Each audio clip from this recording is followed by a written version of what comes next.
Bem-vindos à nossa aula 7. Nela trataremos do processo de leitura dos instrumentos de medição, ok?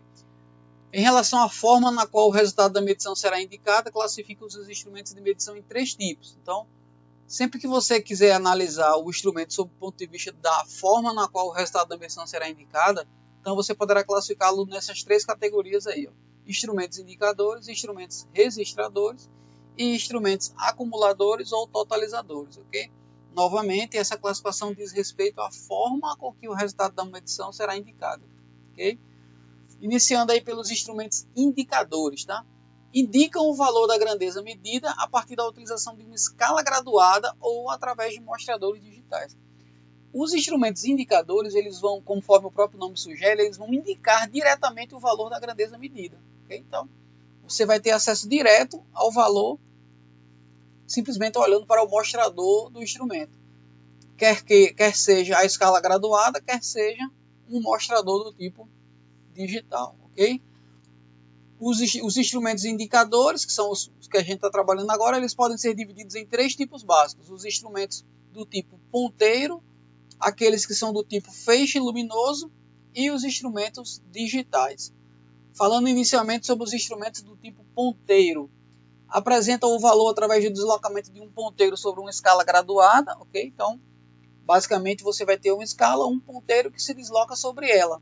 Ao chegar num determinado valor, o operador vai ler aquele valor diretamente a partir do mostrador do instrumento, caracterizando o mesmo como sendo um instrumento indicador, ok? Normalmente utilizam suspensão por eixo, tá?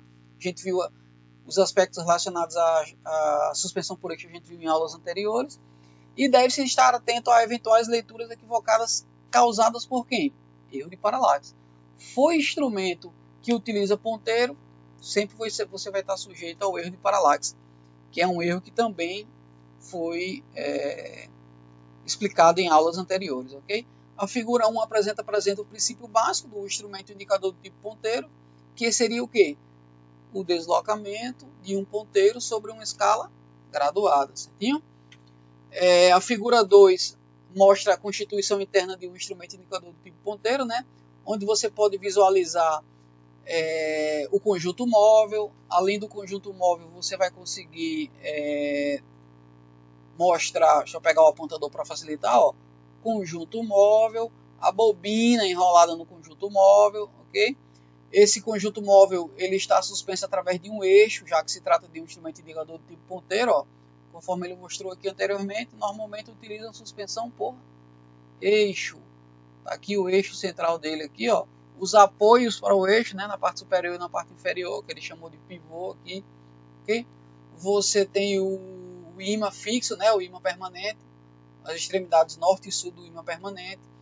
Você tem aqui a mola responsável por gerar o conjugado antagonista, né, que vai se opor ao conjugado motor que faz com que o conjunto móvel gire. Acoplado mecanicamente ao conjunto móvel você tem o ponteiro, ok? Todos esses aspectos que estão apresentados aqui já foram trabalhados também na aula na qual a gente descreveu o princípio básico de funcionamento dos instrumentos analógicos, ok? A figura 3 apresenta para a gente exemplos de instrumentos indicadores do tipo ponteiro, né? A premissa é a que a gente já viu, uma escala graduada, um ponteiro que se desloca sobre essa escala graduada, né? No primeiro caso é um voltímetro, no segundo é um amperímetro, ok? Perceba também, só a título de curiosidade, ó, a simbologia associada à posição do eixo, né? A gente viu isso em aulas anteriores. É a simbologia que o fabricante coloca no mostrador para indicar a direção na qual o mostrador deve ser posicionado quando o operador for realizar a leitura, né? A figura 4 apresenta um amperímetro, né? Só que nesse caso dá para você ver internamente os mecanismos internos dele, né? Mas novamente um ponteiro que se desloca sobre uma escala graduada. Consequentemente, isso é o quê? Um instrumento indicador do tipo ponteiro, certinho? Agora falando um pouco sobre os instrumentos do tipo feixe luminoso, ó, eles também são designados de instrumentos por imagem, então tanto faz você chamar de feixe luminoso como chamar de imagem luminosa, tá? Em geral utiliza suspensão por fio. Perceba que os anteriores era suspensão por eixo, né? Esse é por fio, tá? Apresentam um valor da grandeza através dos raios luminosos que incidem sobre uma escala graduada. Ao invés de um ponteiro apontar, o que vai mostrar para o usuário o valor associado à medição é justamente um raio luminoso. Okay? Nesse caso, passa a inexistir, né, o chamado erro de paralaxe, já que o valor vai estar sendo indicado diretamente através de um raio luminoso. A figura 5 apresenta brevemente o princípio básico de instrumentos desse tipo, tá?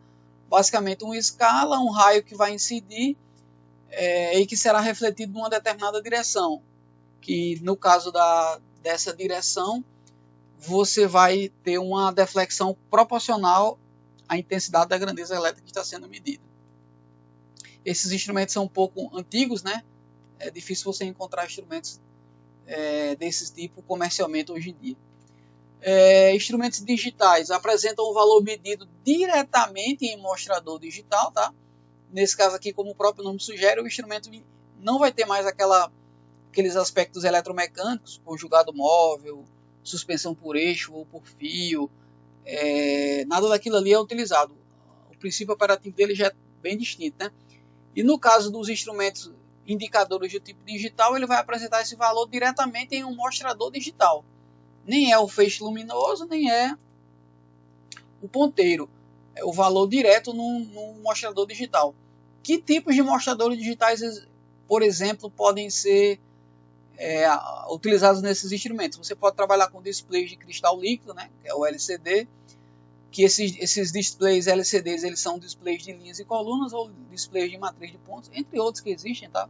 Isso aí é só a título de exemplificação mesmo. Então, displays de cristal líquido ou displays de LCD, existem aqueles formados por linhas e colunas, por exemplo, 16 por 2, 16 colunas por 2 linhas, por exemplo. Existem os de matriz de ponto também. Esses displays de linhas e colunas, eles têm com fundo azul e com fundo verde, né? São os principais. Existem outros também, mas os principais que você mais encontra são fundo azul e fundo verde. Além dos displays LCD, existem ainda os displays de LED. Aí você tem o display de 7 segmentos, de 14, de 16 segmentos do tipo alfanumérico. O display matricial, também chamado de matriz de LED. Existe ainda os displays OLED, do tipo OLED, né?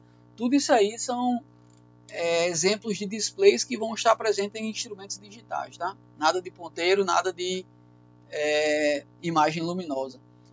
Aí, mais a título de curiosidade mesmo, ó, aí seria exemplos de displays de 7 segmentos, né? De 1 dígito, de 2 dígitos, de 3 dígitos, de 4 dígitos, ok? A próxima imagem seriam exemplos de displays de LED, aí você tem 7 segmentos, 14, 16, matriz de LED, também chamada de matricial, ok? A figura 8 apresenta o display LCD de linhas e colunas, né? Onde você, nesse caso aqui, estão representados com cor de fundo azul, mas como eu disse, existe também de cor de fundo verde, né? Mas a premissa é a básica, né? A premissa básica é a mesma, né? Que é apresentar o resultado da medição diretamente para o operador, ok? O display LCD de matriz de pontos, ok? Também o aspecto visual dele. E ainda o display do tipo OLED, né? Novamente, o critério, o princípio básico é sempre o mesmo. Você mostrar diretamente o resultado da medição sem que seja necessária a utilização de ponteiros ou de raios luminosos. Certinho? Aí um exemplo de instrumento digital, né? Conforme ele falou anteriormente, a característica do instrumento digital apresentam o valor medido diretamente em um mostrador digital. Apresenta o valor medido diretamente em um mostrador digital, certinho? Então aqui é um exemplo de um instrumento do tipo, um instrumento indicador do tipo digital, certinho? Falando um pouquinho agora sobre os instrumentos registradores, pessoal. Instrumentos destinados a registrar os valores das grandezas medidas. Então perceba que, ao contrário do anterior, que só indicava, esse aqui ele registra, né? E a partir dos valores registrados, pode-se avaliar de que forma a grandeza medida variou ao longo do intervalo de tempo. Então você passa a ter a possibilidade de avaliar não só uma medição pontual, e sim o histórico dos valores que foram medidos num determinado intervalo de tempo. Okay? São exemplos de forma de registro de dados. Aí você pode ter os dados provenientes da leitura executada pelo medidor. Eles podem ser registrados em rolos de papel graduado, em fitas, em oscilógrafos, em cartões de memória, pendrive, data loggers, sistemas de aquisição de dados baseado em PC e ainda, que é o que mais se utiliza hoje em dia, né, são os chamados sistemas autônomos de aquisição de dados. Autônomo no sentido de que você não precisa estar conectado diretamente num PC ou você não precisa estar mandando em tempo real, né, para um determinado computador. Ou enfim, outra forma de interface com o usuário. Basicamente ele pode armazenar os dados e posteriormente você terá acesso a eles. As próximas imagens agora vão mostrar alguns exemplos, né? Por exemplo, na figura 12 você vai ter exemplos de gravadores de dados em papel, né? Basicamente você vai ter os dados sendo medidos, sendo registrados em folhas de papel graduado, ok?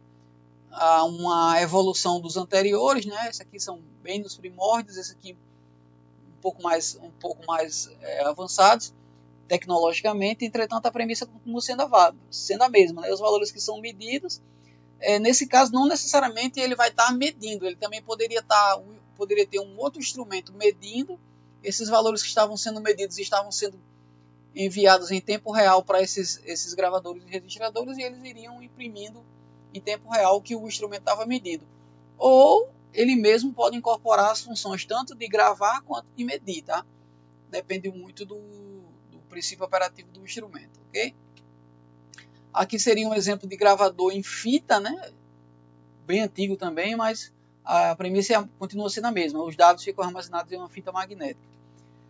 Aqui seria um sistema de aquisição de dados baseados em fita, né? Que basicamente seria uma associação dos equipamentos anteriores, sendo que os dados eram gravados em tempo real em fitas magnéticas. Aqui seria também antigo, né? Um sistema de aquisição de dados baseado em PC, né? Nesse caso aqui ele está utilizando, acho que anos 80, se eu não me engano, PCs da linha Macintosh, né? Perceba que é bem antigo, ainda utiliza é tão antigo que eu até esqueci o nome aqui. Disquetes, né? Utilizam disquetes. E você tinha basicamente placas de capturas de informações, e esses dados eram capturados, essas placas recebiam dados provenientes dos instrumentos e apresentavam os resultados em tela em tempo real, além de armazená-los, né? Seria uma espécie de sistema supervisório, no caso. E aqui os sistemas mais modernos, né? São bem mais robustos, bem mais autônomos, autonomia do ponto de vista do tempo em que ele pode permanecer registrando dados e também da segurança e robustez dos mesmos, tá? Instrumentos acumuladores, falando agora um pouco dos instrumentos acumuladores, são também designados de instrumentos totalizadores, ok? E indicam no mostrador do instrumento o valor acumulado desde o momento em que o instrumento foi instalado. A diferença básica desse para os anteriores é que esse aqui, o operador, ao olhar para o instrumento, para a face do instrumento, para o mostrador do instrumento, ele vai ter ideia do valor acumulado, né, do valor totalizado desde que o instrumento foi ligado, certinho? Aí seria um exemplo do mostrador de um instrumento do tipo acumulador, tá? Você ia, à medida que os dados foram sendo coletados, eles vão sendo responsáveis por mover os ponteiros, e a cada volta de um ponteiro você vai estar, do primeiro relógio, você vai gerando múltiplas voltas nos demais, tá? Dependendo, é claro, do princípio operativo do instrumento, ok? A principal aplicação onde mais você vê instrumentos do tipo acumulador são nos chamados medidores de energia elétrica, né? Que são instrumentos que medem a energia elétrica geralmente em kWh, ok?